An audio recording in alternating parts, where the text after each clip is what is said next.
ভরসা, যে আপনাকে বিশ্বাস করে তার সাথে কখনো প্রতারণা করবেন না। শিক্ষা, সব শিক্ষা বই থেকে পেতে হবে এমন নয়। কিছু শিক্ষা সময় ও পরিস্থিতি থেকেও পেতে পারে। জীবন জীবনে আপনার ভালো দিন পেতে অনেকগুলোই খারাপ দিনের সাথে যুদ্ধ করতে হয়। স্বার্থ, স্বার্থের প্রশ্ন যেখানে জড়িত, এখানে কখনো সন্তুষ্টি অর্জন করা যায় না। অবহেলা, একটু অবহেলা আর একটু খারাপ ব্যবহার একটা ভালো সম্পর্ককেও ভেঙে দেওয়ার জন্য যথেষ্ট। অহংকার, অহংকার আর হিংসা ত্যাগ করো, কারণ তুমি এই পৃথিবীর অতিথি, মালিক নয়। সততা, সততা হলো খুবই একটি দামি উপহার।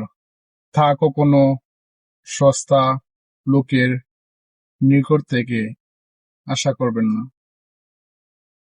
এই বয়সটা হলো আমার ব্রাদার এন্ড সিস্টারের জন্য, যারা ভাবছেন অনলাইনে আমাদের কাজ করলে লোকে কি বলবে।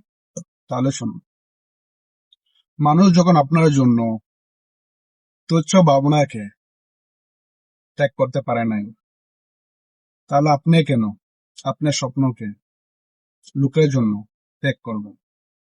এগিয়ে যান, বাট এরকম কিছু করবেন না যে আপনার মৃত্যুর পরেও মানুষে দোয়া না দিয়ে আপনাকে গালি দেয়। যে আপনাকে সত্যিকারে ভালোবাসে, সত্য ভুলগুলোর মাঝেও আপনার প্রশংসা করবে, আর আপনার ভুলগুলোকে শুধরে নিয়ে আপনার পাশে থাকবে। সময় সবসময় সমান থাকে না। আজ হয়তো আপনার সময়টা খারাপ যাচ্ছে, কিন্তু আল্লাহ তাআলা আপনার জন্য উত্তম কিছু রেখেছেন। তাই হতাশ না হয়ে আল্লাহ তাআলার উপর ধৈর্য ধরুন।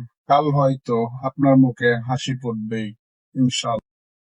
মানুষের পরাজয় তো তখন থেকে শুরু হয়ে যায় যখন আপনার আপন মানুষগুলাকে পরাজিত করার জন্য অন্য মানুষের কাছ থেকে পরামর্শ নেওয়া হয়।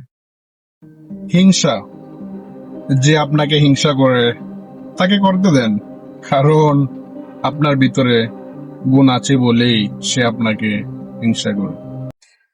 আর ভালোবাসা এরকম একটা জিনিস, কখনো টাকা দিয়ে বা শক্তি দিয়ে আদায় করা যায় না। ভালোবাসা যদি আদায় যদি করতে হয়, অবশ্যই ভালোবাসা দিয়ে, ঠিক আছে, একজনের কাছ থেকে ভালোবাসা আদায় করা যায়, এটাই আমি মনে করি।